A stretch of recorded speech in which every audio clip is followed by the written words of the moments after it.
guys, and welcome to my YouTube channel again. Today we're with Tony and Russ, and we're going to be speaking about trauma and anxiety.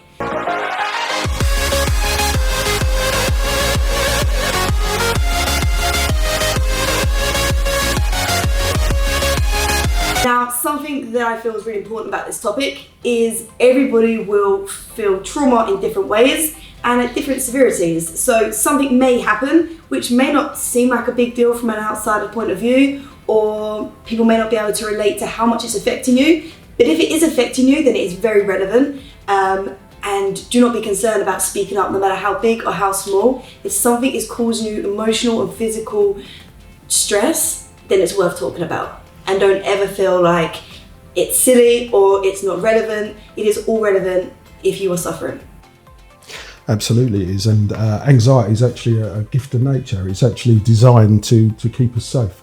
So if the brain thinks we're under a perceived threat, then we start to feel anxious, and it turns on the fight or flight mode, which basically is the body's survival system. So if we think we're in danger, we're either getting ready to run away or we're getting ready to fight. And all of the anxious feelings, the physiological feelings that we get that create anxiety, that's what we're feeling, and it's a very, very real thing. And the thing is with trauma, sometimes a person can get really, really anxious because they've been traumatized, and other times it could be that you're actually just sitting on the sofa and you're having a lot of worrying thoughts, and it's very, very frightening. And the brain is so powerful, it doesn't know if the thing we're thinking about is actually real or if it's imagined, but it still will flood the body with all of the chemicals and give us anxiety when we're actually safe sitting on the sofa. And you was right, it's trauma. People experience traumatic events all of the time, and it's just how the brain processes it. And trauma is a funny word. It can actually sound quite heavy. And I think a lot of people think that trauma is for like war veterans and post-traumatic stress disorder, but that's not true. Anything that causes a strong emotional reaction in a human being is enough to cause a traumatic experience. So what happens is, let's say an example of that would be, let's say I'm walking down the road and a car just comes out of control and it really just misses me just by a few millimeters. Now in that moment, I'm going to be very, very afraid for my life. I fear that I'm going to get run over. Now what happens is the brain, the emotional brain, it takes a photograph of the entire scenario. And in this photograph, it includes the sights, the sounds, the colours, the thoughts, the feelings, and more importantly, the emotions. And in this case, this example, the emotion would be fear. Now, the emotional brain is the part of us that actually constantly scans the environment for potential dangers, and it pattern matches. It holds a pattern of what it thinks is good or what it thinks is a threat. And if it finds that something it sees in the environment is a threat, it gets you ready to run or to fight. So in this instance, if I'm out in the road and I get nearly run over, it's possible that at that moment, because my brain's took that photograph of all the emotions, whenever I find myself on the road again, it's possible that it keeps getting triggered off, when in fact it's very, very unlikely that would ever happen again. But the brain, because it's experienced it once, and because I was so afraid at that point, all that emotion just keeps being triggered off time after time after time, and that's how post-traumatic stress comes about. And that can also happen with, well, any aspects of life, especially with eating. Okay, so Tony, in your experience as a dancer of a high standard, would you say this is definitely something that comes into play with sports from a young age as well? Mm-hmm. And you know, the detrimental effects that you've seen it have on friends and other dancers? Yeah, absolutely. As a dancer, it's all about being aesthetically pleasing. And the image of an aesthetically pleasing dancer, as you've probably seen on the TV, magazines, Instagram, social media, is a very slender build. You know, long, slender leg, long lines from your legs, your arms, your back, necklines. It's all about how you look and your appearance. So every season that we would compete, there would be this huge anxiety around like uniform fittings, getting your measurements taken, getting your uniform, and just wanting to feel beautiful when you perform and to know that you look good. So, you know, around that anxiety comes dieting, a huge crash diet, trying to train 8 to 12 hours a day on next to no food because we think we need to eat So you'd never Yes. they would tell you have to look a certain way, and you wouldn't like make the team as such if you didn't, but they'll never give you any nutritional guidance or nutritionists on board. Yeah, no guidance, no nutritionist. That's scary. Um, That's very scary for young girls having to take this upon themselves, finding diets on Google or K magazine, like that. As a, you know, someone who does that for a job, actually scares me that people are having to do that by themselves. When people experience anxiety linking to food, what would you say has brought that about? Oh, yeah, there could be a lot of different reasons for that. One of which is to do with our strong emotional reactions to things. So let's say, for instance, with food, you get pleasure from eating food. But if, say you grow up and you keep being told off for eating too much, you can, at that point, you can start to feel guilt.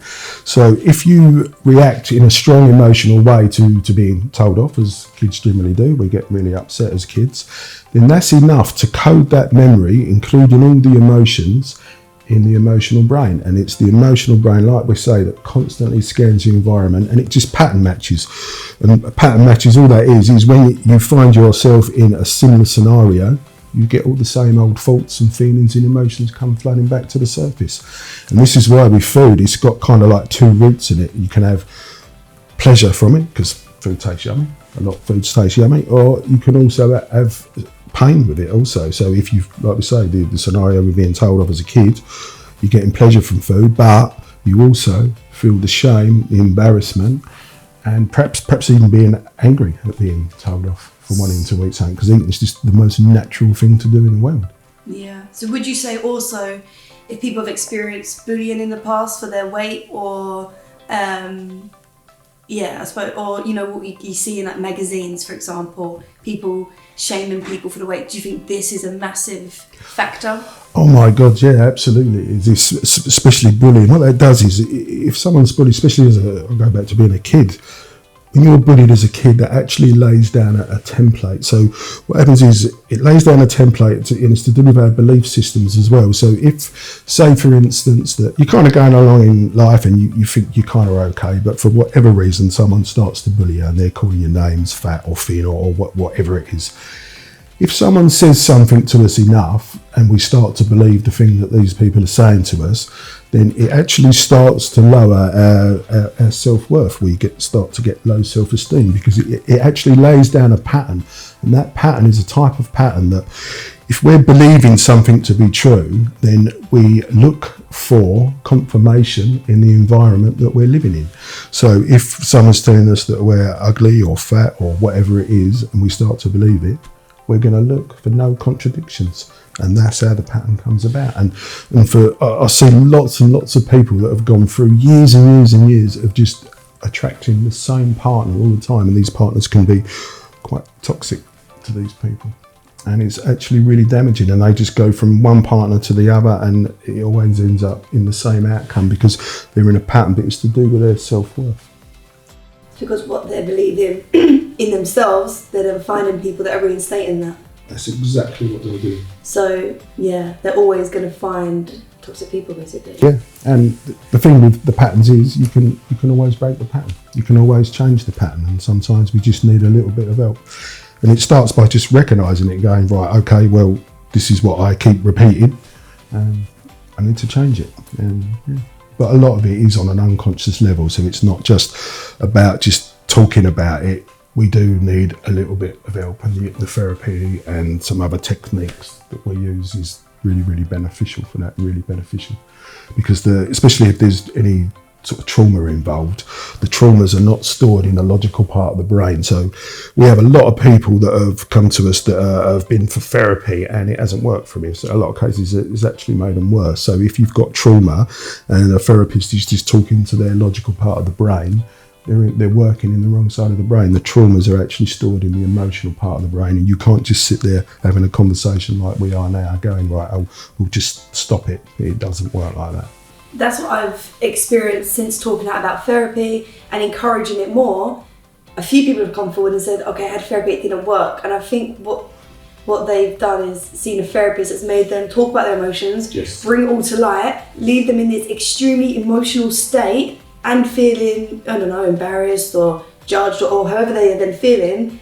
and then there's no hypnotherapy. And like, through obviously my experience with yourself, our sessions always pretty much finish with hypnotherapy, and I leave feeling 100 times better because all the emotions are then gone. I see things clearer, differently. I've been able to speak up, but I'm not left feeling emotional at all. I feel completely relieved. That's exactly what we do. So you're looking for the type of therapist that can lower your emotional level, because our emotional level is all wrapped up in our sleep as well, and it's to do with our dreaming brain. So an example of that would be when we dream at night, the job of all dreams is to get rid of any unspent emotion that's being created during the day. So let's say I go to work tomorrow and I have a boss and they pull me up in front of all my colleagues and they shout and have a go at me for something I didn't do. So in that moment, I'd want to tell them what to do, to go away or whatever.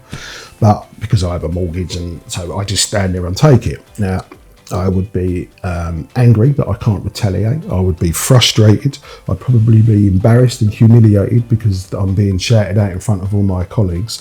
And that's a lot of emotion for one person to feel with, like in one scenario. So that just floats around their nerve endings. So at night, when I go to sleep, I would have to dream that out.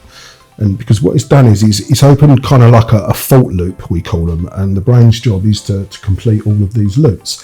Now, there's only two ways that you can get rid of this emotion by closing the loop. One would be for me to shout back at my boss and tell him where to go, or two is to dream it out at night. And you can check this out for yourself. If you remember your dreams, you'll find that night I would probably dream something like me shouting at someone, and that closes down the loop. And similarly with food, let's say I'm walking to work tomorrow and I'm on a diet and I walk past the baker's and I smell all the cakes and the lovely bread. Now what that does is, as soon as I smell it, that's raised the desire in me to eat this nice food. But because I'm on a diet and I'm being good, I'll carry on walking. But that desire has opened an expectation of me to eat this nice food, but I'm not doing it. Now, again, I would have to dream it out at night, or I would have to eat some nice food, and that's the job of all dreams. Now, if a person is traumatized or just constantly anxious or having panic attacks, and you find that you maybe are sleeping but you're waking up really, really tired, it's to do with the dreams. And this is quite fascinating that 25% of dream sleep is called rapid eye movement, or the REM state. And if ever you've watched someone sleeping and their eyes are darting from left to right or up or down, they're dreaming, and at that point the brain's reprogramming itself. Now, for a healthy adult, about 25% of dream sleep is generally enough to wipe out anything that's gone on during the day, any emotions that has been created. But if we're under a lot of stress, if we're kind of traumatized, or we're just constantly anxious, like we say, then 25% of dream sleep is not enough to wipe out the emotions that are being caused during the day. So you end up dreaming more and more and more. You'll dream earlier on in the night also, and that starts to eat into your slow wave recuperative sleep. And you think that wouldn't be a problem, but the only thing with dreaming is it requires massive amounts of energy, and the energy it uses is the motivational energy that we need to get ourselves up and going in the morning. So we hear it all of the time that people anxious, depressed, or whatever they're struggling with, their sleep is just awful, and they wake up and they're just exhausted. And that's the reason why. So one of the reasons that this therapy works so well is with the hypnotherapy and the other stuff we do, is you're lowering a person's emotional level. I generally say that I've actually experienced that myself. I think that is something that I brought up to you. I was on prep, my sleep, I was trying to get all my hours in, but was genuinely waking up just absolutely exhausted. Mm-hmm. And then once I had done hypnotherapy and got rid of some of the emotions, I was sleeping so much better. Absolutely. Yeah, it is all about our emotional level. So I think, as we said on the other video, when we're emotional, the thinking brain leaves the building and we can't think straight. So if you can have a therapy that lowers someone's emotional level, the emotional level lowers, the thinking brain comes back online, you're thinking clearer, and it takes pressure off the dreaming brain because you're not so emotional, you haven't got to dream all that emotion out at night, and you begin to feel better really quickly. But that's something massive to consider. Also causing anxiety with food can be stemmed from, as Russ mentioned, trauma, bullying, toxic relationships, and people just saying nasty comments about yourself, and that then becomes a belief system. So then you start actually believing what people are saying, and you continuously think, maybe you think you're overweight, you're fat, or whatever these horrible words are that people have mentioned, you then just start believing that. So I think the best way to overcome this First of all is self-awareness. Second is speaking out about it and finding a therapist. And I think another thing that can help as well is finding a structure for your nutrition training. So almost re-educating yourself, what you think was correct before, you know, starving, juice diets. Once you begin to educate yourself, this can also have a massive effect. So find what works for you, getting professional help, whether it's from a therapist or a nutritionist combined, can definitely help you overcome these patterns.